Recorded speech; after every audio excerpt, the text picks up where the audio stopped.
자, 오늘은 이 제목을 어떻게 적어야 할지 몰라서 생각나는 대로 막 해서 처음에 적었는데, 제가 처음에 제목을 하나님의 장인들이라고 했는데 주변에서 갑자기 하나님이 결혼하셨어요? 장인이 있는가요? 뭐 이렇게 묻는 거예요. 그래서 제목을 바꿔야겠구나 이런 생각이 들었습니다. 그래서 영 제목이 떨어지지 않아서 말씀 중에서 있던 내용들을 갖고, 그래서 하나님은 어떤 사람을 사용하시는가가 또 궁금해졌습니다. 그래서 제목을 이렇게 한번 적용해 봤습니다. 어떻게 보면 제목이 성경 본문과 또 일치하지 않을 수도 있고 그런 부분도 있지만 또 그 내용들과 같이 하니까 또 이해해 주시기 바랍니다. 자, 그럼 시작 한번 해 보겠습니다. 하나님은 어떤 사람을 사용하시나? 하나님이 사용하시는 사람들은 정말 뭐 배경이 화려하고 정말 뛰어나고 모든 것에 뛰어난 사람들, 이런 사람들보다는 하나님을 믿는 자들, 하나님 안에서 주어지는 일들을 성실하는 자들이 아마 그렇지 않을까 생각이 됩니다. 여기 오늘 읽은 말씀에도 보면 너무나도 척박한 환경에 홀로 남겨진 채로 사명을 부여받는 한 믿음의 사람이 있습니다. 그는 바로 디도라는 사람인데요. 4절에 보면 같은 믿음을 따라 나의 참 아들 된 디도에게 편지하노니라고 되어 있습니다. 여기서 바울은 디도를 가리켜 나의 참 아들이라고 말하고 있습니다. 내가 너를 신앙 안에서 키웠다는 것입니다. 디도는 유대인이 아니라 헬레인이었지만 바울의 믿음 안에서 양육을 통해 훌륭한 그리스도인이 되었고 바울이 가장 사랑하는 믿음의 아들이 되었던 것입니다. 그래서 성경에 보면 디도는 사도 바울의 전도 여행에 늘 함께 동행했습니다. 즉 디도는 바울이 힘들고 어려운 전도 여행을 하는 동안 줄곧 따라다니며 바울을 도왔던 것입니다. 사실 디도는 이런 면에서 보면 우리에게 잘 알려진 디모데보다 더 유력한 인물이었던 같으며 그래서 바울은 종종 그에게 아주 중요한 임무를 맡기곤 하였습니다. 그리고 성경에 보면 바울이 특별히 어려울 때 늘 그와 함께 동행한 사람이 바로 디도였음을 알 수 있습니다. 갈라디아서 2장에 보면 바울이 바나바와 함께 디도를 데리고 예루살렘에 올라갔다는 기록이 있습니다. 아마 이 이야기는 예루살렘 회의 이야기인 듯 합니다.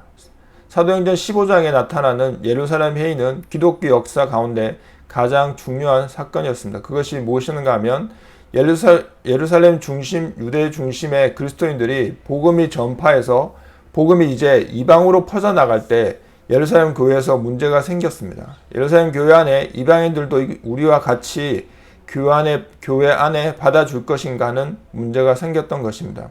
그 당시 이방인들은 할례를 받지도 않았고 음식도 가려서 먹지 않았습니다. 그런데 어떻게 그런 이방인들을 형제로 받아들일 수 있는가 하는 문제가 생긴 것이죠. 바로 이런 중요한 문제를 가지고 전체를 가진 것이 바로 사도행전 15장에 나오는 예루살렘 회의입니다. 만약 이 예루살렘 회의에서 이방인들을 우리의 형제로 받아들일 수 없다고 하며 이제 선교의 역사는 끝나고 맙니다. 바로 이 중요한 사건 때문에 바울은 이방인이었던 디도를 데리고 올라간 것입니다.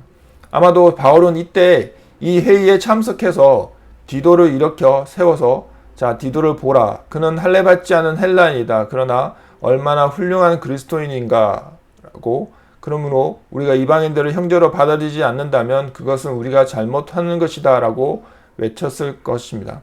그리고 예루살렘 회의를 마침내 이방인들도 형제로 받아들이기로 결정을 하고, 그 다음에 고린도후서 2장 13절에 보면 바울이 고린도 교회에 심히 꾸짖는 편지를 보낼 때에 그 편지를 바로 디도 편에 보냈다는 사실을 우리는 알 수 있습니다. 초대교회 당시 고린도 교회는 은사가 많은 교회였으나 동시에 세속적인 문제가 많은 교회였습니다. 그래서 바울이 고린도 교회를 향하여 꾸짖는 편지를 디도 편에 보냈습니다.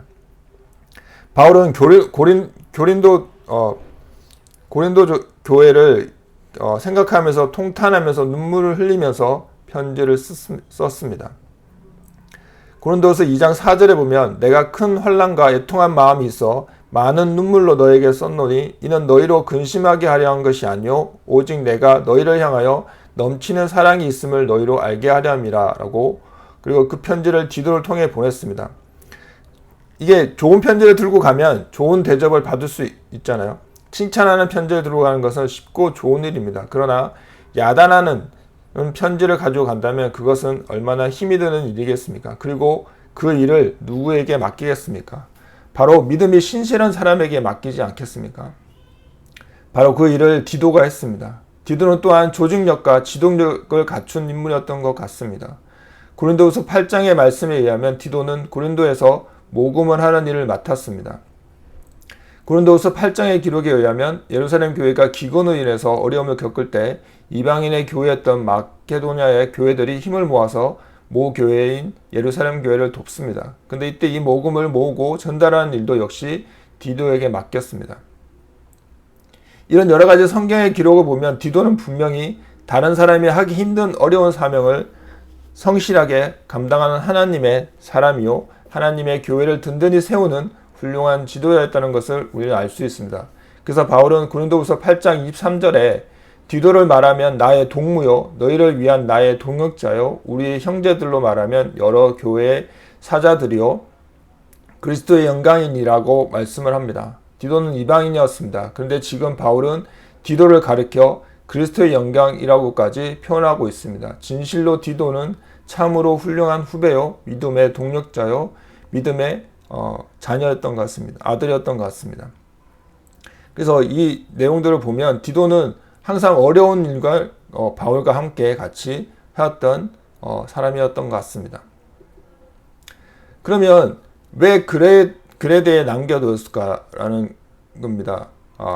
남겨둔 이유는 이토록 사랑스러운 디도를 그레데에 보내면서 바울은 그 보낸 이유를 오늘 본문에서 이야기하고 있습니다. 그것은 바로 부족한 일을 바로잡고 나의 명한대로 각 성의 장로들을 세우게 하려는 것이죠. 근데 그레데라는 곳이 어떤 곳이냐? 성경에 나타나 있는 그레데라고 하는 곳은 어떤 곳이냐면 오늘 1장에 반복해서 나타나는 이야기들이 있습니다. 그레데는 복종치 않는 자들이 많은 곳이고, 그 다음에 헛된 말을 하는 자가 많은 곳이고, 속이는 자가 많은 곳이라고 했습니다. 특히 할례당이 교회를 어지럽히고 있다라고 말하고 있고, 더러운 이익을 구하는 자들이 있으며 하나님의 교회를 뒤엎는 자들이 많은 곳이고, 한마디로 그레데는 악명 높은 곳이요, 참으로 골치 아픈 곳이요, 문제가 가득한 찬 곳이었다는 거죠.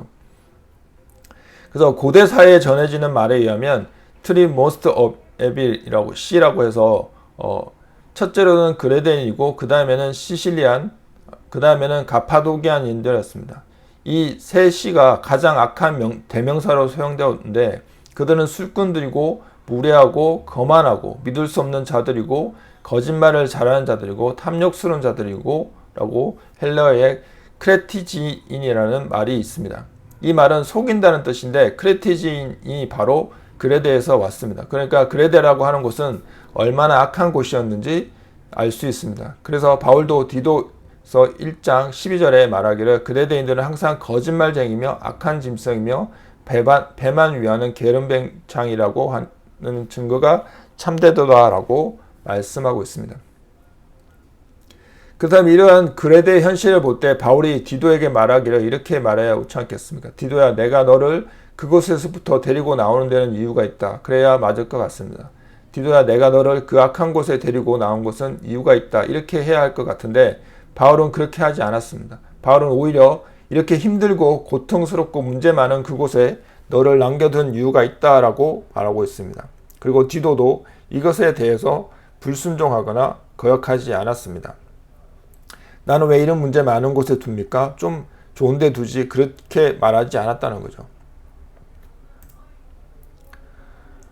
또한 두 번째 이유는 한마디로 부족한 것을 채우기 위함이라는 거죠. 디도는 문제 많은 그레데 섬에 홀로 남겨졌을 때 바울로부터 편지를 받았습니다. 내가 너를 문제 많은 곳에 남겨둔 이유가 있는데 그것은 부족한 것을 채우기 위함이다.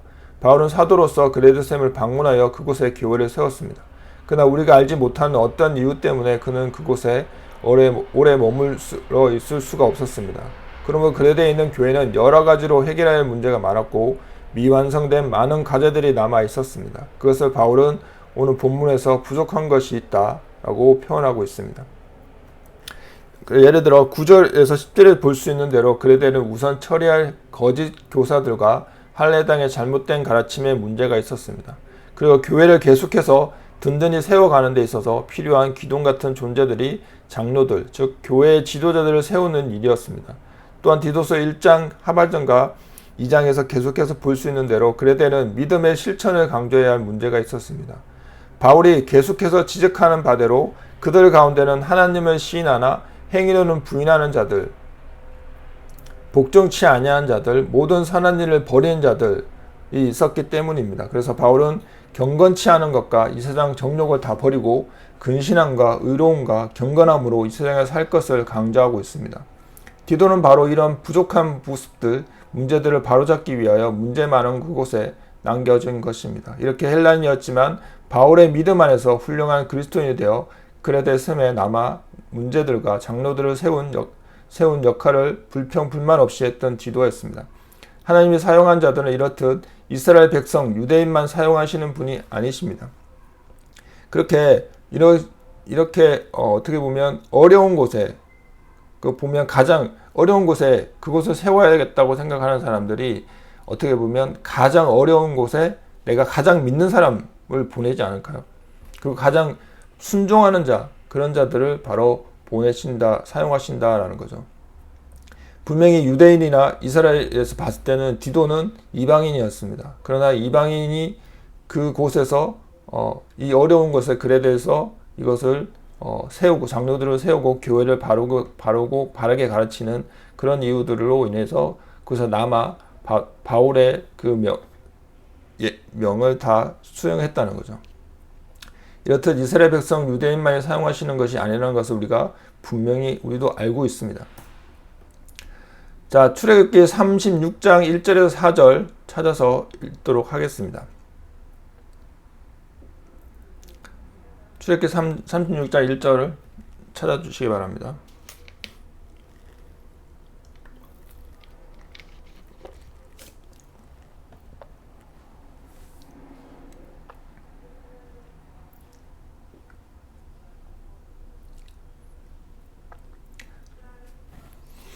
찾았으면 함께 읽도록 하겠습니다. 그러자 부살르엘과 아홀리압과 현명한 마음을 지닌 모든 사람, 즉 주께서 지혜와 명철을 주시어 주께서 명령하셨던 모든 것대로 성소의 공사를 위한 모든 일을 어떻게 하는가 알게 하신 자들이 이랬더라.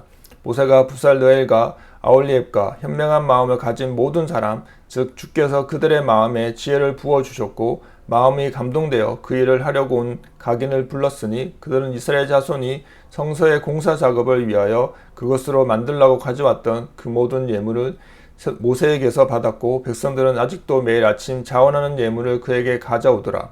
성소의 모든 작업하는 모든 현명한 사람들이 각기 자기들의 하던 일들을 중단하고 오더라 라고 되어 있습니다.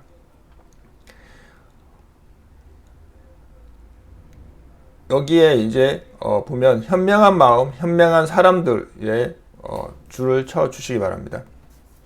여기 또 하나님이 사용하시는 자들을 한번 보도록 하겠습니다. 부살렐과 오홀리압이 등장합니다. 출애굽 때 광야에서 이스라엘 백성과 함께한 하나님의 임재의 상징인 성막을 짓는데 아주 중요한 역할을 했던, 요즘으로 말하자면 최고의 장인들입니다.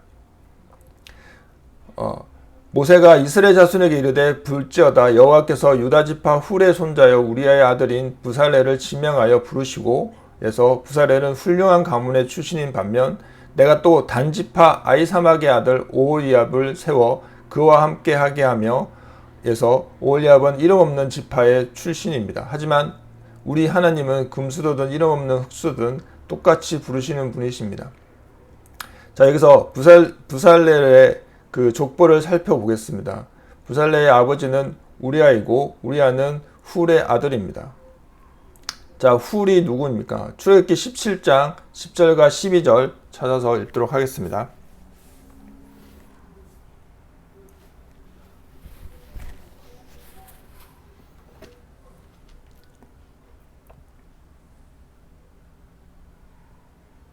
다 찾았으면 읽도록 하겠습니다. 여호수아가 모세의 말대로 행하여 아말렉과 싸우고 모세와 아론과 훌은 산 꼭대기에 올라가서 12절 모세의 팔이 피곤함에 그들이 돌을 가져다가 모세 아래에 놓아 그가 그 위에 앉게 하고 아론과 훌이 한 사람은 이쪽에서 한 사람은 저쪽에서 모세의 손을 붙들어 올렸더니 그 손이 해가 지도록 내려오지 아니한지라 라고 되어 있습니다. 이 아말렉과 전투에서 여호수아가 나아가 싸울 때 아론과 훌이 모세를 도와 모세의 손이 내려오지 않도록 도움으로 이스라엘의 승리를 쟁취하도록 도운 사람입니다. 근데 그 이후에 훌의 이름은 사라집니다. 모세가 이스라엘 백성들을 아론과 훌에게 맡기고 시내산에 올라갈 때 아론과 훌에게 모세를 대신하여 사역하도록 위임하였습니다. 출애굽기 24장 14절에 그 말씀들이 나 있는데요. 제가 읽어드리겠습니다. 장로들에게 이르되 너희는 여기서 우리가 너희에게로 돌아오기까지 기다리라. 아론과 훌이 너희와 함께 하리니 무릇 일이 있는 자는 그들에게로 나아갈지니라 라고 하고 그 후에 백성들이 아론을 그렇게 말하고 모세는 올라갔습니다. 그래서 그 후에 백성들이 아론을 압박하여서 그 금송아지 우상을 만들도록 했을 때 성경 기록에는 없지만 탈무드의 기록에 의하면 훌이 이를 저지하다가 반대자들에게 의하여 순교당했다라고 기록하고 있습니다. 그래서 먼저 하나님의 부르심을 받은 붓살레엘은 요즘으로 말하면 금속 공예와 보석을 세공하는 전문가일 겁니다. 그거 금과 은과 노수로 제작하는 기술을 공헌하게 하시며 보석을 깎아 물리며 나무를 새기는 여러 가지 정교한 일을 하게 하셨고라고 32절 33절에 되어 있고요. 그리고 오홀리압은 다양한 일들을 하도록 하셨습니다. 지혜로운 마음을 그들에게 충만하게 하사 여러 가지 일을 하게 하시고 조각하는 일과 세공하는 일과 청색, 자색, 홍색 실과 가는 배실로 수놓는 일과 짜는 일과 그 외에 여러 가지 일을 하게 하시고 그래서 35절에서 우리는 영적인 일이 아닌데도 하나님께서 오홀리압을 부르시고 세우셨다는 사실을 주목해야 합니다. 부살레가 오홀리압은 60만 명의 장정 중에서 뽑힌 최고의 장인들이지만 하나님의 영을 그에게 충만하게 하여 지혜와 총명과 지식으로 여러 가지 일을 하게 하시되 부살레가 오홀리압의 재능이 하나님의 영이 충만한 데서 나온 것이라고 말씀하고 있습니다. 그 다음에 35절 후반부에 그 외에 여러 가지 일을 하게 하시고 정교한 일은 공헌하게 하셨느니라고 그것은 성령의 충만한 재능을 받은 자들일지라도 끊임없이 연구하고 노력하는 사람들이 되어야 한다는 것입니다. 한마디로 성령 충만한 사람일수록 더 기도하고 노력하고 시도해야 합니다. 하나님의 부르심을 받은 쓰임받는 사람들은 스스로 자원하는 특징을 가지고 있습니다.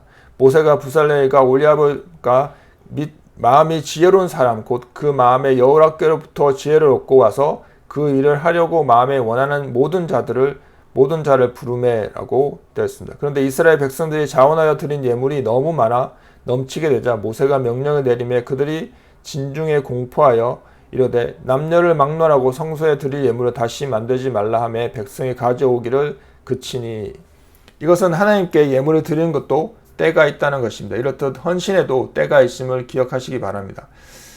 사랑하는 성도 여러분, 부살레가 오홀리압에게 재능을 주신 하나님께서 우리 모두에게도 필요한 재능을 주셨음을 믿으시기 바랍니다. 그러므로 우리 서로 비교하지 말고 어떠한 은사든 은혜로 주신 재능임을 알고 감사하게 받으며 말씀을 따라야 축복이 됩니다. 우리 하나님께서 부살레가 오홀리압에게 사명을 주셨던 것처럼 교회에서뿐만 아니라 여러분의 가정과 직업의 현장에서도 여러분을 부르셨다는 것을 기억하시기 바랍니다. 그러므로 언제 어디서든지 감사함과 믿음으로 하나님의 영광을 위해 부르신 곳에서 충성하는 믿음의 성도들이 되어야 합니다. 우리는 마지막 때 이와 같이 현명한 사람, 그 다음에 주 안에서 일하는 사람이 되어야 됩니다. 그래서 맡은 바 최선을 다하는 그런 자들이 되어야 되는 거죠. 여기에 한국말로는 현명한 자라고 되어 있는데 히브리어는 호크마, 그러니까 숙련, 기술, 교묘함, 솜씨, 지혜, 명철, 또한 하나님에 대한 경건이 있어야 되는 거죠. 그 다음에 이 호크마가 학함에서 유래되는데 현명해지다, 지혜롭게 되다라고 되어 있다고 합니다. 그래서 히브리어 말씀에도 이런 우리 모두가 숙련된 기술을 갖고 있어야 됩니다. 이 마지막 때에는 어떻게 보면 숙련 전문가 기술이 가지고 있어야 되고 그다음에 마지막 때 버틸 수 있는 힘들이 이런 또 하나님에 대한 경건, 현명하고 지혜롭게 되는 것. 그래서 이 모든 것들이 다 주 안에서 이루어 주시고 주님께서 주시는 영으로 주신다는 거죠. 그 주신 것들을 현명한 마음으로 그것을 잘 하나님의 일에 또 내가 하는 일에 또 충실하게 해야 된다는 거죠. 그것이 바로 이 하나님의 사람들은 그런 것들을 잘 한다는 거죠. 교만하지 않고 하나님 주신 영들을 그것으로 인해서 내가 잘되고 잘한다면 그것이 내가 잘한 것이 아니라 하나님이 잘하게 만들어 줬다는 것에 대해서 겸손하고 감사함으로 해야 되는데 그렇지 않은 경우들이 많이 있습니다. 자, 출신 배경으로 사용하지 않으신 거죠. 여호수아서 15장에 나오는 인물 하나를 소개하겠습니다. 세상 사람들이 보는 기준으로 출신과 배경이 뛰어나지 않습니다. 근데 하나님을 온전히 쫓는 믿음 하나로 하나님의 큰 복을 받은 사람이 있습니다. 바로 여호수아서 14장 14절에 그 말씀이 나옵니다. 지금 여호수아서 14장 14절을 찾아서 읽도록 하겠습니다.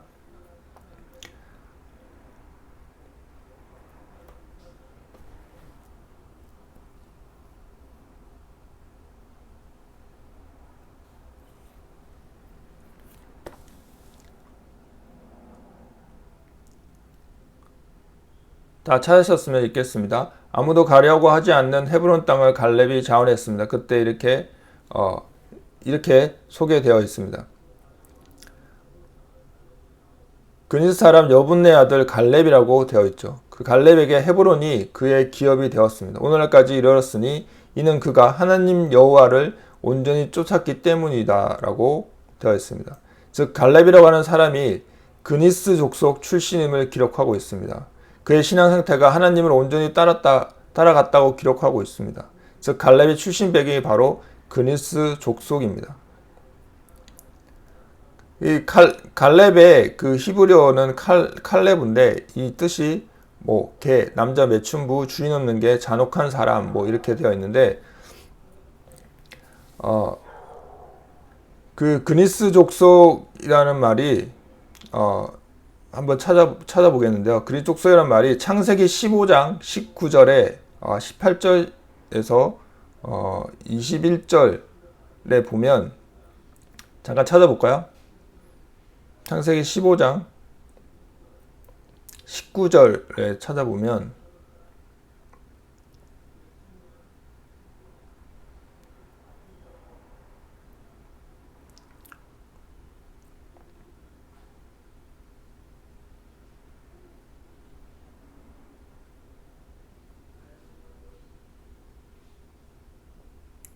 자, 찾았으면 18절부터 읽어보도록 하겠습니다. 그날에 여호와께서 아브라함과 더불어 언약을 세워 이르시되 내가 이 땅을 애굽 강에서부터 그 큰 강 유브라데까지 내 자손에게 주되 곧 겐 족속과 그니스 족속과 감못 족속과 헷 족속과 브리스 족속과 느바 족속과 아모리 족속과 가나안 족속과 기르가스 족속과 여부스 족속의 땅이니라 하셨더라.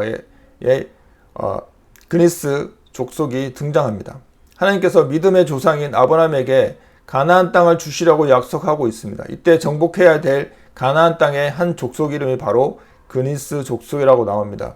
즉 가나안 땅에 살고 있는 이방인으로서 정복할 대상이라고 하는 것이죠. 원래 가나안 족속의 원주민이었습니다. 원래 하나님 믿지 않는 족속이었죠. 민수기 13장 6절에 유다 지파에서는 여분네 아들 갈렙이요라고 되어 있고요. 그 다음에 34장 19절에도 그 사람들의 이름은 이러하니 유다 지파에서는 여분네 아들 갈렙이요에 이런 말이 나와 있습니다. 그니스 족속인 여분네 아버지 여분네는 그니스 족속입니다. 지금 갈렙에 대해 이야기하고 있는데요. 그의 아버지의 이름은 여분네이고 그는 바로 그니스 족속 출신입니다. 그니스 족속 출신인 갈렙이 유다 지파에 속해 있음을 기록하고 있죠. 아버지 이름은 여분네의 뜻은 turn away, 돌아서다라고 하는 그 뜻입니다. 그래서 그가 가나안 땅의 원주민이었는데 여호와 하나님께서 돌이켰구나라고 우리가 추측할 수 있습니다. 이방인이 이스라엘 백성으로 편입된 것이고 할례를 받고 이제 여호와 하나님을 섬기겠다고 결정했겠죠. 이스라엘 사람들이 어떻게 바라봤을까요? 눈에 보이지 않게 많이 하델스 꾸고 여분네 아들이 갈렙인데 그 이름의 뜻은 바로 개입니다. 갈렙의 아버지 여분네 아들의 이름을 부릅니다. 칼레브라고 부르죠. 그러면 그 뜻이 방금 말씀드린 것처럼 그 말씀입니다. 그렇게 말했다는 거죠. 왜 그렇게 했을까요? 녹록지 않았던 삶을 반영하고 있는 것입니다. 이방인에 대한 심한 편견을 받았을 것입니다. 그 아들이 많이 고생했었고 개와 같은 삶을 살았을 것이고, 보통 우리는 아이가 좀 못났더라도 귀한 이름을 붙이지 않잖아요. 근데 이 당시에 유대인들은 굉장히 솔직했습니다. 있는 상황 그대로 이름을 붙였습니다. 그렇게 자신의 심정을 토로해내는 마음으로 아들의 이름을 칼레브라고 붙인 것이죠. 칼렙의 어린 시절과 여분네 가족의 삶의 스토리를 짐작할 수 있는데, 원래 이방 민족이었고 이집트에서 노예 생활을 했습니다. 그때 언젠가 여호와 하나님에 대한 신앙을 가지게 되었고 유다 지파로 편입되었다고 하나님 믿는 믿음이 성장했을 것입니다. 그리스 족속 출신인 갈렙이 유다 지파의 리더로 섰습니다. 이방인 출신이었지만 이스라엘 중심 지파인 유다 지파의 리더가 된 것입니다. 가나안 땅을 정탐하기 위해서 각 지파의 리더를 선출했습니다. 유다 지파에서는 이 갈렙이 대표로 뽑힌 것입니다. 이방인 출신인데 대표로 뽑혔다는 말은 믿음과 인격, 실력을 인정받았다는 말입니다. 아시다시피 출애굽한 이스라엘 백성들 1세대는 거의 다 죽었습니다. 가나안 땅에 못 들어갔습니다. 유일하게 들어간 사람이 바로 여호수아와 갈렙입니다. 유다 지파의 대표일 뿐만 아니고 가나안 정탐 후에 믿음의 보고를 들었던 갈렙입니다. 12명 중에서 10명은 전부 다 부정적이고 불신앙적인 보고를 했습니다. 하나님이 들어가라고 한 가나안 땅, 하나님이 주신 그 땅, 젖과 꿀이 흐르는 좋은 땅이 맞습니다. 그런데 거기에는 수많은 이방 족속들이 살고 있습니다. 아낙 적손이 살고 있습니다. 우리는 못 들어갑니다. 그들과 우리를 비교해보니 우리는 메뚜기 같았습니다. 이때 여호수아와 갈렙은 아닙니다. 하나님이 주셨기 때문에 갈 수 있습니다. 라고 또한 민수기 13장 3절에 갈렙이 모세 앞에서 백성을 조용하게 하고 이르되 우리가 곧 올라가서 그 땅을 취하자 능히 이기리라 하나에 보시면, 이 갈렙이 어떻게 보면 여호수아보다 더 주도적으로 설득을 합니다. 출신과 배경을 뛰어넘어선 그의 믿음이 드러나는 것이죠. 자, 우리가 믿음이 무엇입니까? 믿음은 자신의 신념입니까? 아닙니다. 절대자 하나님을 향한 나의 믿음입니다. 여러분들 중에 하나님을 보신 적 있습니까? 눈에 안 보여서 여분께 달려갈 수 없습니다. 그 하나님은 눈에 보이지도 않고 손에 잡히지도 않기 때문에 악수도 할 수 없고 허구도 할 수 없고, 도대체 그분의 무엇을 보고 우리가 믿어야 한단 말입니까? 그분이 나를 어떻게 생각하는지도 모르는데 어떻게 믿으라는 것입니까? 한 가지밖에 이유가 없습니다. 그분이 하신 말씀 때문에 믿는 것입니다. 또 예수님이 하신 것 때문에 우리가 믿습니다. 왜 그렇습니까? 그분이 하신 말씀은 반드시 이루어지었기 때문입니다. 그래서 우리는 그분의 말씀을 절대 신뢰하는 것이고 그 말씀을 따라가는 것입니다. 성경 6권을 보시면 하나님의 말씀은 단 한 번도 빗나간 적이 없습니다. 모두가 이루어졌습니다. 우리는 단 한 번의 인생을 사는데 어떻게 하면 후회 없는 성공하는 인생을 살 수 있습니까? 정말 하나님께서 살아계시다면 어떻게 하나님의 복을 받을 수 있습니까?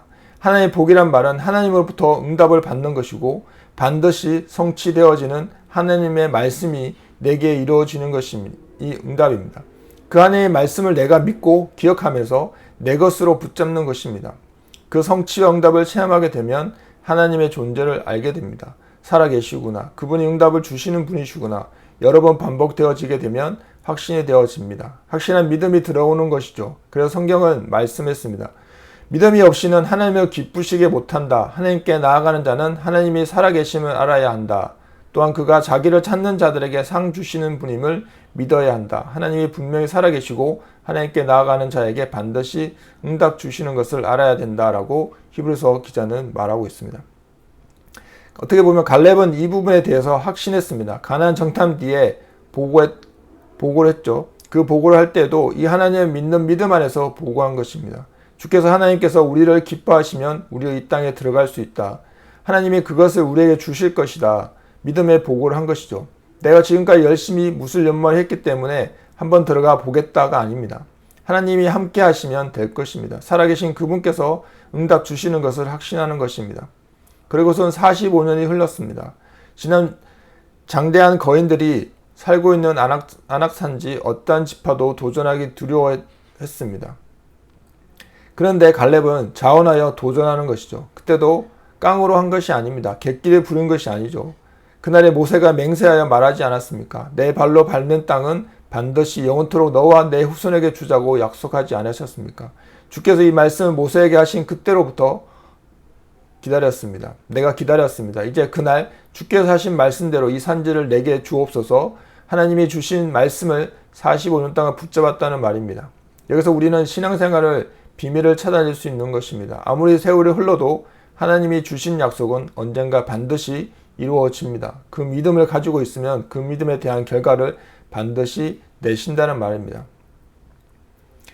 어떻게 결과를 냈습니까? 갈렙이 대표로 있는 유다 지파가 다른 지파보다 더 넓고 광활한 땅을 분배받습니다. 여호수아가 15장에 보시게 되면 그 유다 지파가 받은 땅의 경계를 설명하고 있습니다. 중요한 것은 넓은 면적도 중요하지만 질적인 면도 아주 중요합니다. 즉 넓은 땅 속에 예루살렘, 베들레헴 이 지역의 땅을 전부 유다 지파가 가진 것입니다. 이스라엘 수도가 되어질 예루살렘, 앞으로 오시게 될 메시아가 태어날 땅 베들레헴도 유다 지파가 장악하게 된 것이죠.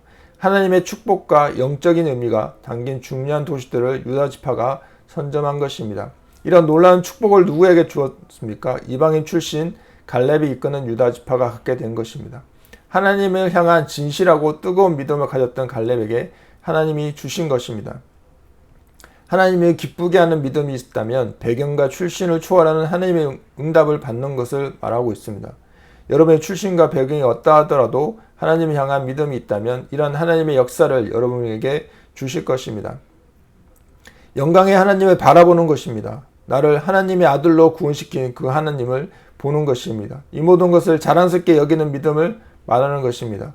자부심을 느끼고 자긍심을 가지고 있는 믿음을 말합니다. 예수 믿기 전에, 구원받기 전에 어려운 삶을 사는 사람이 간혹 있죠. 구원받았어요. 하나님의 자녀가 되었습니다. 그런데 구원받기 전 불신자의 삶을 해소하려고 하는 그런 부류의 신앙생활을 하는 사람이 있습니다. 자기 분을 막 풀려고 하는 그런 신앙생활을 하는 사람이 있습니다. 갈렙은 그런 믿음의 소유자가 아닙니다. 영광의 하나님 앞에서 자신을 겸손히 낮출 수 있는 그런 믿음을 말하는 것입니다. 하나님의 뜻을 이루기 위해서 상대방을 배려하는 믿음을 말하는 것입니다. 하나님 앞에 감사할 수 있는 믿음이죠. 그리고 우리 후대에게는 당당히 이 언약의 복음을 전달할 수 있는 믿음을 말하고 있습니다. 즉 복음을 부끄러워하지 아니하고 자랑스럽게 여기는 것이죠. 내가 그리스도의 복음을 부끄러워하지 아니하노니 이는 이 복음이 모든 믿는 자들에게 구원을 주신 하나님의 능력이 됨이라. 첫째는 유대인이요 또한 헬라인에게로다. 복음을 한국 사람뿐만 아니라 미국 사람에게 전할 수 있는 믿음을 말합니다. 현장에서 전할 수 있는 믿음뿐만 아니라 모든 자들에게 믿음을 할 수 있는 믿음을 갈렙은 소유하고 있었습니다. 하나님이 이미 갈렙의 믿음을 기뻐하셨던 것이고 출신과 배경이 이방 민족 출신이지만 하나님의 축복을 쏟아 부으신 것입니다. 우리가 많이 배운 것이 없다 할지라도 믿음을 붙잡고 있게 되면 하나님 반드시 역사하십니다. 우리가 과거가 어떠하든 간에 주님을 바라보게 되면 반드시 열매를 주십니다. 그것이 바로 갈렙이 바로 그 주인공이었습니다. 또한 우리가 정말 이 하나님이 말씀하신 하나님이 이루어내신 그 약속하신 것들을 모두 이룬 것들을 우리가 성경을 통해서 우리가 볼 수 있잖아요. 지금은 그러니까 우리가 항상 이 성경도 우리가 항상 그 매일매일 그 말씀에 하나님의 말씀에 묵상하고 그 말씀대로 살아가는 여러분들이 되시기를 소망합니다. 헌신만큼 최대 열정을 쏟았습니다. 믿음을 가지고 있는 만큼 헌신도 최대한 불살랐습니다. 가나안 정탐에 대한 믿음을 보고한 후에 45년의 세월이 지났고 긴 세월을 믿음 안으로 이겨낸 것입니다. 생각해 보세요. 자기와 같이 정탐을 했던 여호수아는 모세의 뒤를 이어 지도자가 되었습니다. 그 친구의 덕분으로 자기가 국무총리가 된 것도 아닙니다. 열띠 지파 중에 하나의 리더로서 그냥 머물러 있습니다. 어떻게 보면 우리 같으면 은근히 디스할 수 있죠. 저 사람이 왕이 되고 나서 나를 알아주거나 안 안아주네. 옆에 사람들이 지나가면 이런 얘기를 슬쩍 할 수도 있죠. 나도 여호수아보다 더 열정적으로 하나님 위해 싸웠는데 라고 말할 수 있습니다. 그러나 갈렙은 전혀 그런 적이 없습니다. 사람 보지 않고 하나님만 바라봤다는 것입니다. 그리고 그의 나이 85세에 그때나 지금이나 85가 되면 안정된 삶을 늘 추구할 수 있습니다. 갈렙은 그러하지 않았습니다. 가나안 정복이라고 하는 하나님의 계획 앞에서 생각한 것입니다. 젊은이들 아무도 안 나서는구나. 그러면 내가 나서야 되겠구나 라고 그런 말로만 한 것이 아니고 실제로 뛰어들었습니다. 객기 부른 것이 아니라는 거죠. 실제로 고령의 나임에도 불구하고 체력 관리를 잘했던 것 같습니다. 체력 관리를 잘해서 갈렙이 그런 사람이었습니다. 85세 때도 주춤하지 않고 칼 들고 현장에 뛰어들어갈 만한 체력을 가지고 있었습니다. 말로만 한 것이 아니고 실제로 들어갈 수 있는 믿음과 용맹함이 있었습니다. 여러분들도 체력 관리를 잘 하셔야 우리가 또 육이 튼튼해 영도 더욱더 튼튼해지는 것을 우리가 알 수 있습니다. 그리고 하나님의 기적으로 안악 산지를 정복했습니다. 그리고 더빌 지역이 보이는 것입니다. 여기서 멈추게 되면 화관이 될 것을 볼 수 있습니다. 더빌 지역도 정복해야 될 이유와 언약을 잡은 것이죠. 근데 안악 산지를 점령하면서 많은 힘을 소진했습니다. 우리는 이 정도면 됐지라고 생각할 수 있잖아요. 그러나 정복해야 되는 것이라는 거죠. 그런데 전체적으로 힘이 빠져 있는데 어떻게 합니까? 갈렙은 모든 것을 동원합니다. 저 더빌 지역을 자원해서 점령하는 자에게 내 딸을 주겠다. 자신의 자녀를 헌신하면서 포상제도를 건 것입니다. 하나님의 뜻을 위해서라면 자신의 후대까지도 투자하는 것입니다. 즉 갈렙의 헌신은 늘 최고의 헌신이었습니다. 그가 하나님을 쫓는 믿음의 열정은 대단했습니다. 이때 마침 갈렙은 남동생이 나타납니다. 형님 내가 가겠습니다. 형의 딸인 조카를 달라는 것입니다. 하나님께서 약속한 그것을 그대로 헌신하는 것입니다. 남들이 이상하게 볼 수 있는 그 결혼을 헌신했던 것입니다. 하나님은 그 헌신도 받으셨고 여호수아가 나중에 죽죠. 그리고 나서 사사시대로 들어갑니다. 신기하게도 자기의 딸을 주었던 자기 남동생 온니엘이 초대 사사가 됩니다. 그 온니엘이 또한 메소포타미아의 왕을 축출하는 혁혁한 전과를 이루어냅니다. 생각지 못했던 후대 응답을 받은 것입니다. 자기 후대를 하나님의 뜻을 위해 헌신했습니다. 하나님 그 믿음을 받으셨고 그리고 그 후대를 완전히 축복해 버리셨던 놀라운 일입니다. 근데 말입니다. 축복과 저주는 본인 손에 달려 있습니다. 창세기 48장 16절에서 20절 우리가 잠깐 찾아서 읽어보도록 하겠습니다.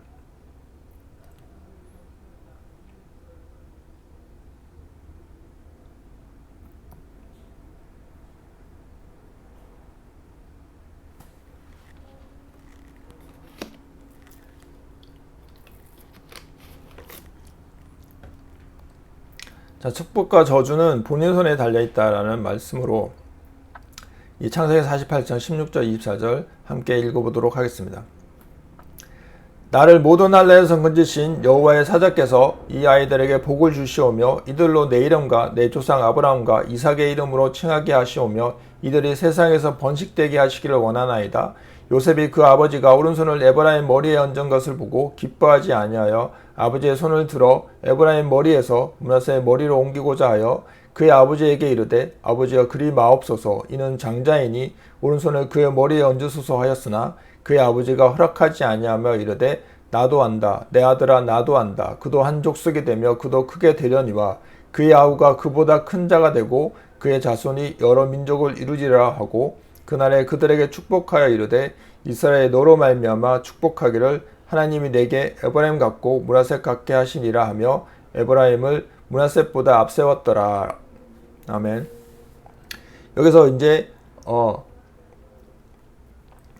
야곱이 요셉의 아들 두 아들에게 장자와 차자 므낫셋 장자와 차자 에브라임에게 축복해주는 기도 내용입니다. 근데 보통 이제 우리가 오른손은 장자로 그다음에 왼손은 차자 둘째에게 이렇게 내려서 머리에 두고 기도하는데 야곱은 그걸 크로스로 이 그림처럼 반대로 합니다. 그래서 오른손을 에브라임에게 그다음에 왼손을 므낫세에게 하니까 요셉이 그것을 보고 심히 불쾌하게 하면서 그 아버지에게 얘기하는 거죠.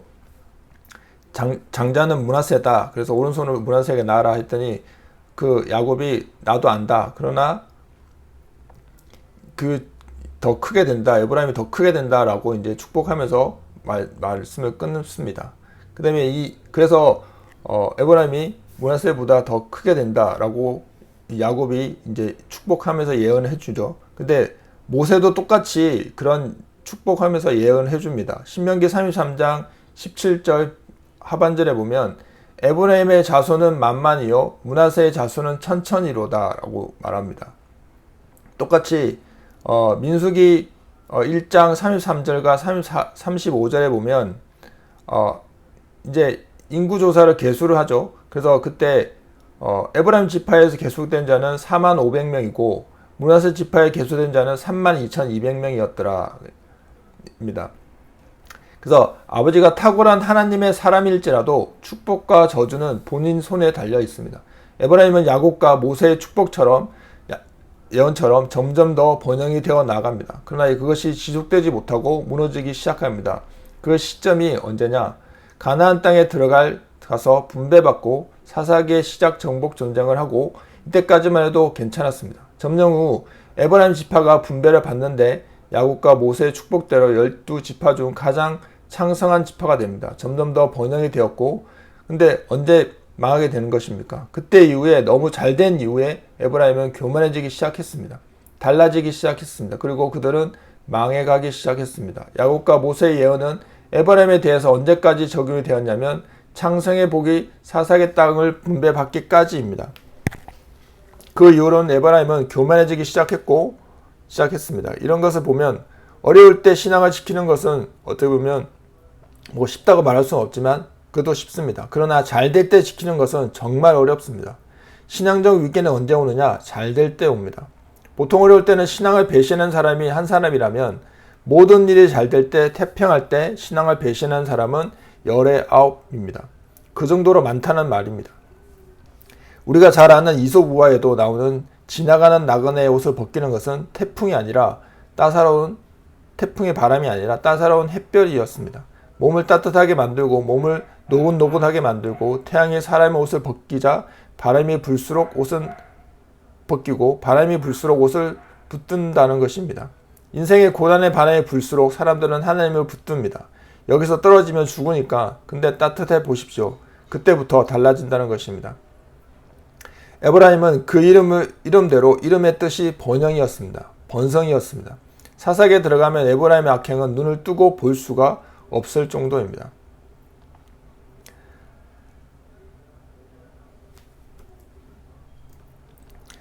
사사기 7장 2절을 찾아보도록 하겠습니다.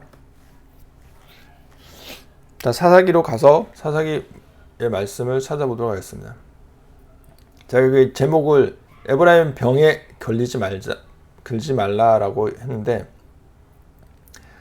에브라임이 얼마나 악행을 이제 눈을 뜨고 볼 수 있을 정도로 그게 사사기 한 부분에 나와 있습니다. 사사기 7장 2절 찾으셨으면 함께 읽겠습니다. 여호와께서 기드온에게 이르시되 너를 따르는 백성이 너무 많은즉 내가 그들의 손에 미디안 사람을 넘겨주지 아니하리니 이는 이스라엘이 나를 거슬러 스스로 자랑하기를 내 손이 나를 구원하였다 할까 함이니라 라고 기드온이 미디안을 치려고 할 때 하나님께서 이렇게 말씀하십니다.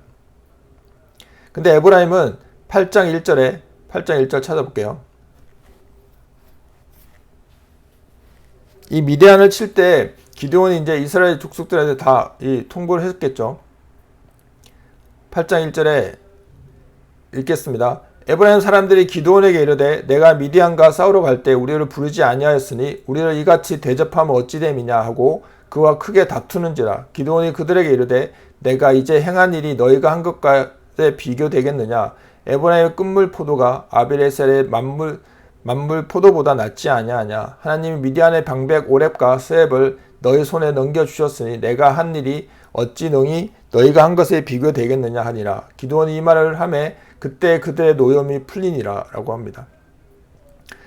정작 그 미디안과의 싸움에 기드온이 하나님에 의해서 그 하나님이 선택한 300명의 용사로 미디안을 치지 않습니까? 그것을 이 에브라임이 와서 이렇게 얘기합니다. 어찌 우리한테 이렇게 대접하냐? 에? 우리를 왜 안 불렀냐? 에? 이렇게 얘기한다는 거죠. 근데 기드온은 그것을 지혜롭게 잘 넘겼습니다. 근데 에브라임은 이걸 보면 또 그런 것이 또 반복되는데요. 사사기 11장에 그 내용들이 있습니다. 사사기 11장 29절, 32절, 33절, 그 다음에 12장 1절을 제가 읽어드리겠습니다. 11절에 보면 이에 여호와의 영이 입다에게 임하시니 입다가 길르앗과 므낫세를 지나서 길르앗과 미스바에 이르고 길르앗의 미스바에서부터 암몬 자손에게로 나아갈 때에 이에 입다가 암몬 자손에게 이르러 그들과 싸우더니 여호와께서 그들을 그의 손에 넘겨주심에 아로엘에서부터 민낫에 이르기까지 20성읍을 치고 또 아벨 그라밈까지 매우 크게 무찌르니 이에 암몬 자손이 이스라엘 자손 앞에 항복하였더라. 이렇게 항복했는데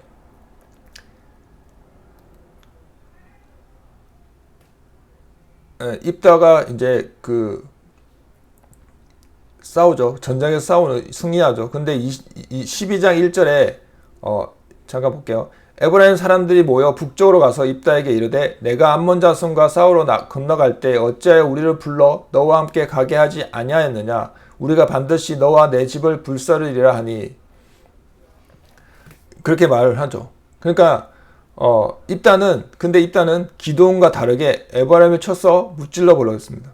12장 4절 초절과 첫 절과 그 다음에 6절을 보면 입다가 기르앗 사람을 다 모으고 에브라임과 싸웠으며 기르앗 사람들이 에브라임을 쳐서 무찔렀으니 6절에 그에게 이르기를 십볼레리라 발음하라 하여 에브라임 사람이 그렇게 바로 말하지 못하고 십볼레라 발음하면 기르앗 사람이 곧 그를 잡아서 요단강 나루트에서 죽였더라.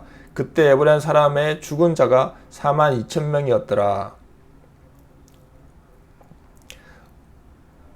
이게 뭐 거의 뭐 객기 부리다가 내가 누군데 내가 이 정도인데 나를 왜 안 알아봐 주냐. 에브라임의 이런 일들에 대해서 하나님은 입다에 대해서 어떤 말씀도 하지 않으셨습니다. 아마도 어떻게 보면 당연하다고 생각하지 않았을까요? 한 번은 실수라고 할 수 있지만 반복적인 것은 습성입니다.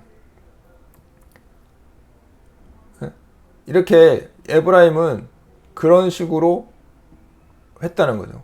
어떻게 보면 그 사사기에서 가나안 정복하고 나서 분배받을 때 거의 어떻게 보면 12지파를 거의 에브라임이 거의 먹여 살릴 정도의 그런 큰 지파였다는 거죠. 근데 그런 것들을 다 그러니까 어떻게 돼요? 내가 하나님이 하시는 일에 하나님이 다 하셨는데 왜 그게 내가 너네가 이렇게 했냐 뭐 태클을 거는 거죠. 나 왜 안 부르냐. 그런 식으로 했는데 결국 입다한테 그렇게 에브라임 지파가 4만 명 이상이 죽게 되는 거죠. 또한 그 뒤에 솔로몬의 신복 중에 느밧의 아들 여로보암이 나타난 거죠. 모든 어떻게 보면 이스라엘 그때 그 분열 왕국 때도 보면 다 모든 왕들의 죄가 여로보암의 죄와 같았더라 아니면 더 했더라라고 나오지 않습니까? 그 여로보암이 바로 에브라임 지파 출신이잖아요. 솔로몬 왕의 인정을 받아 공사의 감독자로 발탁된 만큼 부지런하고 유능한 자였고 이스라엘 분단에 대한 아이야의 예언을 듣고 곧 반란을 일으킬 만큼 정치적 야욕이 강하고 이스라엘 10지파의 추대를 받고 북왕국의 초대 왕국이 된 것을 볼 때 정치, 군사적 지도력이 뛰어난 자입니다. 왕이 되온 후 성막을 가진 유다로부터 종교적으로도 독립하는 동시에 왕권도 강화하기 위하여 북쪽 지역에 많은 산당과 우상을 만들었으며 하나님의 책망조차 무시할 정도로 교만한 자였다는 거죠. 여로보암 일찍이 솔로몬 왕의 인정을 받았고 요셉 족속의 역사를 돈독하며 또한 북쪽 10지파의 추대로 왕이 될 만큼 부지런하고 유능한 자였습니다. 그러나 이렇게 뛰어나고 유능한 자였지만 자신의 정권을 유지하기 위해 우상을 사용하는 죄를 지었고 그 결과 하나님의 심판을 받아 죽임을 당했습니다. 이를 통해 하나님을 버리는 자는 결국 하나님으로부터 자신도 버림받게 됨을 기억해야 하겠습니다. 그렇게 일이 잘 풀릴 때나 어려움이 닥칠 때나 더욱 하나님을 겸손히 섬기는 자가 되어야 할 것입니다. 그래서 제가 아발람 병에 걸리지 말자라고 하는 것이 우리가 잘 될수록 아까 말했지만 나그네 옷은 옷자락을 벗기는 것은 강한 바람이 아니라 따뜻한 햇볕이라는 거죠. 우리가 잘 될 때는 모든 것이 다 잘 돼 보이고 그 모든 것이 평화스러워지는 거죠. 그러나 하나님에 대한 그런 관계는 더 소홀해지는 것이 거죠. 그러니까 우리가 잘 될 때일수록 또 그런 것을 하나님과의 관계가 멀어진다는 수 있다는 것을 항상 경계하고 그런 것을 신경 쓰고 매일매일 삶 속에 내가 거룩한 삶을 살면 하나님과 성령님과 함께하면 그런 일들 이런 에브라임의 병에 걸리지 않는다는 거죠.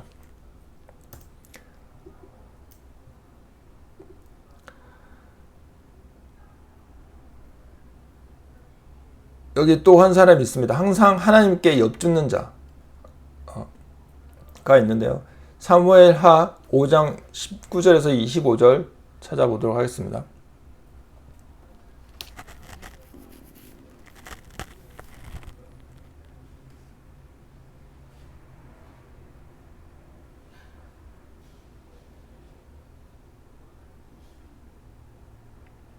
자, 찾았으면 읽겠습니다.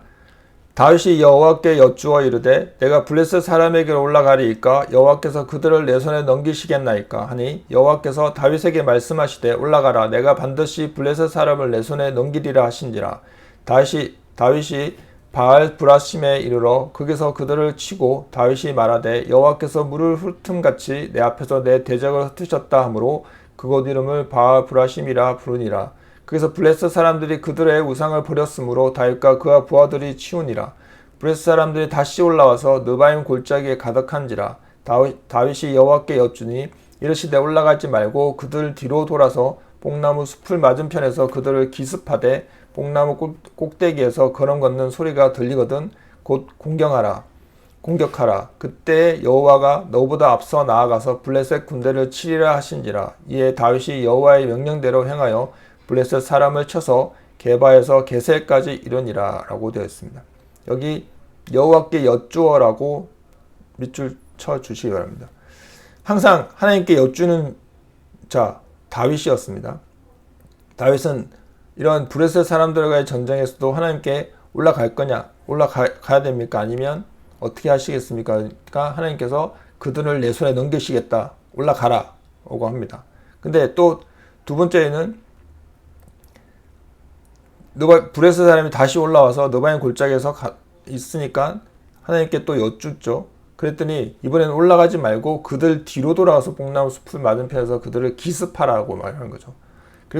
그래서 결국 하나님 명령대로 행하니까 블레셋 사람들을 다 쳐서 게바에서 게살까지 쭉 다 쳐 내려갔다는 거죠. 그만큼 이 다윗은 어느 순간순간마다 하나님께 여쭈어 나갔다는 거죠.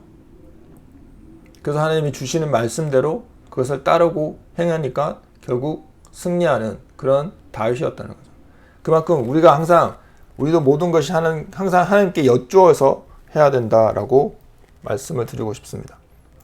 또 그랬던 다윗이 또 범죄하잖아요. 다윗도 마찬가지로 어떻게 보면 약간 에브라임의 병에 걸리지 않았나. 근데 그 에브라임의 병에 걸렸어도 대처를 어떻게 하느냐가 다른 것 같아요. 다윗이 밧세바와 동침한 후에 선지자 나단이 그에게 왔을 때 이 말씀을 하죠.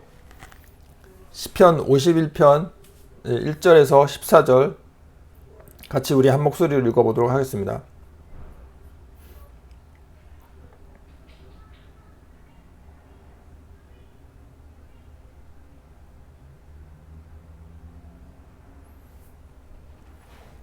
자, 찾았으면 읽겠습니다. 하나님이여 주의 인자를 따라 내게 은혜를 베푸시며 주의 많은 긍휼을 따라 내 죄악을 지워 주소서. 나의 죄악을 말갛게 씻으시며 나의 죄를 깨끗이 제하소서. 무릇 나는 내 죄가를 아오니 내 죄가 항상 내 앞에 있나이다. 내가 주께만 범죄하여 주의 목전에 악을 행하였사오니 주께서 말씀하실 때에 의로우시다 하고 주께서 심판하실 때에 순전하시다 하리이다. 내가 죄악 중에 출생하였으며 어머니가 죄중에서 나를 잉태하였나이다. 보소서 주께서는 중심이 진실함을 원하시오니 내게 지혜를 은밀히 가르치시리이다. 우슬초로 나를 정결하게 하소서. 내가 정하리이다. 나의 죄를 씻어 주소서. 내가 눈보다 희리이다. 내게 즐겁고 기쁜 소리를 들려주시사 주께서 끄끄신 뼈들도 즐거워하게 하소서. 주 얼굴을 내 죄에서 돌이키시고 내 모든 죄악을 지워 주소서. 하나님이여 내 속에 정한 마음을 창조하시고 내 안에 정직한 영을 새롭게 하소서. 나를 주 앞에서 쫓아내지 마시며 주의 성령을 내게서 거두지 마소서. 주의 구원은 즐거움을 내게 회복시켜 주시고 자원하는 심령을 주사 나를 붙드소서. 그리하면 내가 범죄자에게 주의 도를 가르치리니 죄인들이 주께 돌아오리이다. 하나님이여 나의 구원의 하나님이여 피 흘린 죄에서 나를 건지소서. 내 혀가 주의 의를 높이 노래하리이다. 아멘. 이렇듯 다윗은 그런 죄를 범하고 나서 선지자 나단이 그에게 왔을 때 이렇게 회개하는 기도를 노래를 했다는 거죠. 그래서 다윗같이 어떻게 보면 물론 다윗도 인간인지라 그런 모든 것들에 하나님을 여쭙고 그렇게 했지만 결국은 그도 이런 죄를 지었다는 거죠. 그러나 죄를 짓고 나서의 그 행동은 우리가 또 다윗이 하나님이 또 훌륭한 왕이다라고 아끼시는 왕이라고 하시는 것을 우리가 볼 수 있다는 거죠. 자, 우리가 언제든 불평, 불만, 투정, 경건하지 못한 것들을 사전에 우리가 차단을 해야 됩니다. 우리가 항상 그 어떤 것들도 우리가 우리 입술에 부정한 입술이 항상 내가 불평, 불만, 나 이거 하기 싫은데 나 왜 나만 시켜, 나만 이래, 내가 또 맨날 그냥 뭐 아이고 힘들어, 아니면 내가 정말 힘들고 지칠 때 보통 우리가 내뱉는 말들 있잖아요. 와 진짜 죽을 것 같아요. 이런 말투들을 많이 하잖아요. 그런 말들을 우리 입에서 다 제어해 보여야 된다는 거죠. 그런 모든 것들을 차단해야 되는 거죠. 우리 입술에는 언제나 항상 하나님을 감사하고 하나님을 찬양하는 입술이 되어야지, 우리가 부정적인 말, 불평, 투정, 뭐 좋지 않은 악한 말들, 이런 말들을 우리가 안 하도록, 사전에 차단하도록 미리미리 그것을 제거해 나가야 된다는 거죠. 그래서 우리가 저번 시간에 누디아 목사님께서 이 여호수아에 대해서 말씀하실 때도, 여리고성의 그 전쟁의 때도 그 얘기가 바로 여호수아 6장 10절에 그 얘기들이 있잖아요. 정말 누가 봐도 특이한 여리고의 그 성의 전투였잖아요. 근데 여호수아가 아무 말도 하지 못하게 하고 7바퀴째 7일째 7바퀴 돌고 일제히 소리 지르라 라고 얘기하는 거잖아요. 어떻게 보면 그전에는 막 사람들이 한 바퀴 돌고 가서 자고, 한 바퀴 돌고 자고, 이러면 이게 전쟁을 하는 건지 뭐 하는 건지 알 수가 없잖아요. 그러면서 사람들이 또 그럴 거 아니에요. 막 불평하고 뭐 하는 거야 도대체, 막 이런 식으로 계속 그 입에 아마 불평 불만이 달았지만 하나님께서 여호수아에게 얘기해서 절대 아무런 말도 목소리도 내지 마라 라고 얘기했다는 거죠. 그것이 어떻게 보면 입을 벌리면 막 불평, 불만, 원망이 계속 나오잖아요. 사람이 그래서 이게 말이 많아지면 계속 이런 불평, 불만 이런 것들이 꼭 같이 따라 나온다는 거죠. 그래서 우리가 언제든지 하나님의 명령 앞에서 자기의 의견을, 생각을 주장하지 말아야 돼요. 그리고 하나님이 얘기하시면 하나님의 의견대로 받아야 되는 거죠. 그러려면 뭐가 제일 중요해요? 하나님의 말씀을 우리가 알아야 된다는 거죠. 네? 그래야 그 하나님 말씀에 이게 하나님 말씀이 주시는 말씀인지 아니면 사탄이 주는 음성인지 우리가 분별할 수 있는 게 말씀으로 또 그것을 비교할 수 있어야 되는 거죠. 그래서 우리가 항상 말씀을 읽어야 된다는 거죠. 그래서 그리스도인들은 평소에 어떻게 보면 입을 닫다가 거룩한 분노나 아니면 하나님의 말씀을 전할 때 이 목청껏 소리를 높여야 된다는 거죠. 그것이 바로 이스라엘 백성들이 여리고성을 돌 때 침묵하다가 여호수아의 명령에 의해서 소리쳐서 여리고성이 무너진 것처럼 우리 그리스도인들도 그렇게 해야 된다는 거죠. 평소에는 입이 우리가 이런 불평, 부정적인 말들, 이런 것들은 내가 설사 그걸 했을 때도 바로 부정적인 말에 대한 부정적인 열매의 그 파쇄를 해야 된다는 거죠. 예수 그리스도 이름으로 파쇄해야 된다는 거죠. 여러분들이 그렇게 하고 매일매일 입에서 감사가 넘쳐나는 우리가 되기를 원합니다. 그래서 마무리하면, 우리가 하나님이 항상 사용하시는 사람들은 뭐 배경과 어떤 것도, 특히 뭐 이 사람들이 예상치 못했던 사람들을 세우시잖아요. 그러니까 유대인들이 이 예수님을 메시아라고 인정하지 않는 것이, 그들은 출신 배경, 왕으로 오는 메시아만 생각하고 있는 거죠. 근데 예수님께서는 정말 마국간에서 태어나시고 볼품없는 곳에서 자라서 메시아가 됐다고 유대인들은 생각하지 않는다는 거죠. 그래서 우리가 이 구약의 말씀만 봐도 하나님이 어떤 사람을 쓰느냐, 정말 우리가 어떤 분은 뭐 갈렙이 정말 유다지파 사람이고 유대인이었고 이방인이 아니었다고 또 생각을 못했다는 거죠. 그만큼 하나님은 어떤 사람을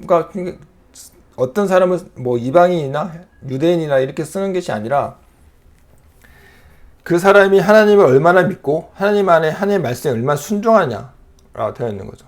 그리고 우리가 이 마지막 때를 살아갈 때 정말 우리 그리스도인들이 서로를 위로하고 서로를 위하는 그런 그리스도인들이 되어야 되지 않을까 생각으로 이 마무리 말씀을 데살로니가 전서 5장 12절에서 24절을 같이 읽고 마무리하도록 하겠습니다.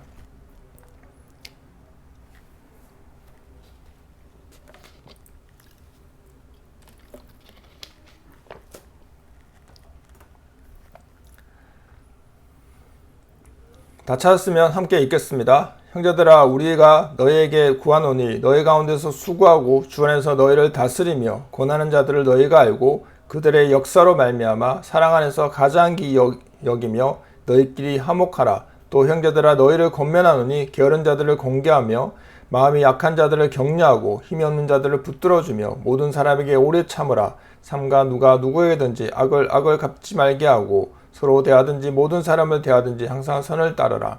항상 기뻐하라. 쉬지 말고 기도하라. 범사에 감사하라. 이것이 그리스도 예수 안에서 너희를 향하신 하나님의 뜻이니라. 성령을 소멸하지 말며 예언을 멸시하지 말고 범사에 헤아려 좋은 것을 취하고 악은 어떤 모양이라도 버리라. 평강의 하나님이 친히 너희를 온전히 거룩하게 하시고 또 너희의 온 영과 혼과 몸이 우리 주 예수 그리스도께서 강림하실 때에 흠없게 보존되기를 원하노라. 너희를 부르시는 이는 미쁘시니 그가 또한 이루시리라. 아멘.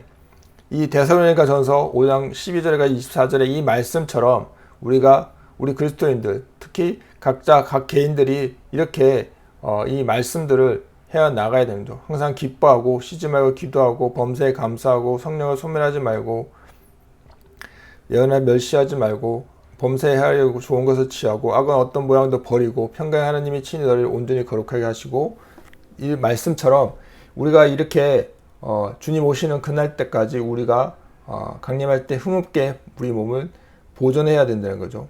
그래서 우리가 항상 이 죄는 멀리하고 또 우리 그리스도인들은 항상 믿음 안에서 서로가 힘이 되고 그런 이 마지막 때의 고난과 핍박의 시간에는 우리들 모두가 서로를 위로하고 견뎌나가는 성숙하고 거룩한 그리스도인들이 되기를 축복합니다.